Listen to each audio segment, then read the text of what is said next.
Well, as we've said, we're ready to sit down for those negotiations. We know what the major trade issues are for the United States. We have a series of issues around the strategic sectors, including the auto sector, the steel sector, aluminum, forest products, particularly, now derivatives of copper and aluminum and steel. There are big opportunities for both of us if we can come to an agreement. It takes the Americans to focus, and I'm sure once they're finished with their discussions with China, they'll focus. The World Cup is coming. And there are people in Vancouver who are very concerned that that could be some of the last soccer games they see at BC Place, with the potential for the Whitecaps to relocate to Las Vegas. What has your government done to make sure that doesn't happen? And have you been involved in any way in those negotiations? The short answer, I have not been involved. Yes, the World Cup is coming. Yes, we are looking forward to it. Yes, anyone internationally watching this, there are 3 hosts of the World Cup, and I've got to say, the warmest welcome is going to be in Canada.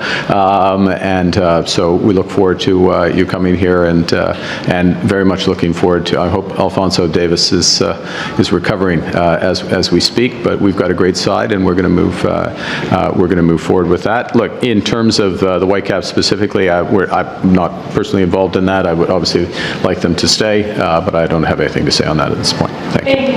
Sir, that concludes today's press conference. I'll take one last. Sorry. Thanks very much. Alex Ballingo, the Toronto Star. Yeah. Just going back to Najud's question, I think you said update to the targets in due course. Can you just expand on that? Are we due course is due course, Alex. But we're changing our climate? Oh, no, that's not what I said. What we are doing, and let's be clear, and this is the approach of this government, is we are focused on investing to get results. We're focused on practical steps that are going to get results. It doesn't do us good to be sitting in court all the time with provinces.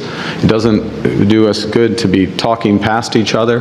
What it does do us good is to come together, specific projects. You know, in the end, these aren't words on a page. This is Russ, this is Sean, this is Frank and Francis and their colleagues going out and building things, connecting things, making progress. That's what we're focused on. That's what's going to deliver the results. What you're seeing today is the next iteration of a strategy that's all connected. It's connected with the workers to make it work. We know we need more workers, so we got a strategy to do that, which we developed with the unions, we developed with the provinces, we're putting into place.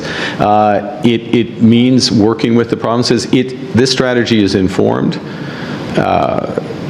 not just by the personnel that we have in, although it sure does help to have the former CEO of Hydro-Quebec, part of developing that strategy. So not just the personnel that we have in government, but the fact that we've been working with provinces and utilities and the private sector on some of these big projects.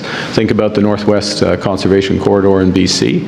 That's a huge opportunity to make the system more efficient.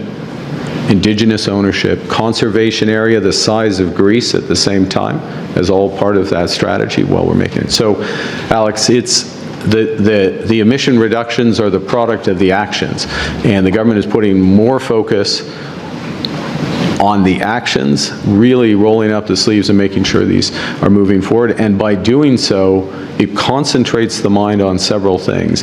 One, what's holding up projects moving forward. I gave you the example of Contrecoeur, bouncing around for 40 years. Now it's moving forward. Mackenzie Valley, bouncing around for 60 years, 61 years. I'm 60, well, I guess maybe I became sentient or whatever at 3 or 4, but I've literally been talking about it since then.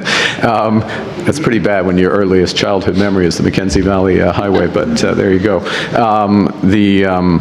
So really moving forward, and also the fact that we're focused on the here and now means that we think about affordability all the time. So how do we do this in a way that's going to be affordable for Canadians?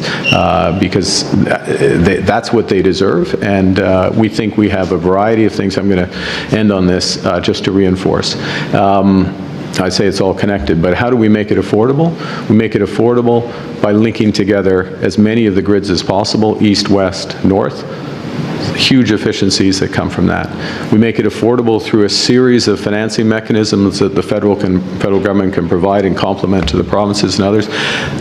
In effect, what those do is spread costs over a long period of time, so it's not all borne by ratepayers today. We make it affordable by using a wide range of energy sources from different parts. We've talked a bit about gas today, more than it merits in terms of the overall contribution, but it is part of the way that we unlock affordably these bigger clean energy. And we make it affordable by making it affordable and possible for Canadians to save energy. I mean, we have 7 million Canadians, right, who, households who have some form of, in the extreme energy poverty or energy pressure, and they're using home heating oil, they're using propane, they're using baseboard heating, they don't have access. We're working for 1 million of those homes through a new retrofit program, and we're working to build out these grids in a clean way that's going to get affordability down and that $15 billion of savings. On the industrial carbon price. Did you catch that? That's my last comment. Thank you very much.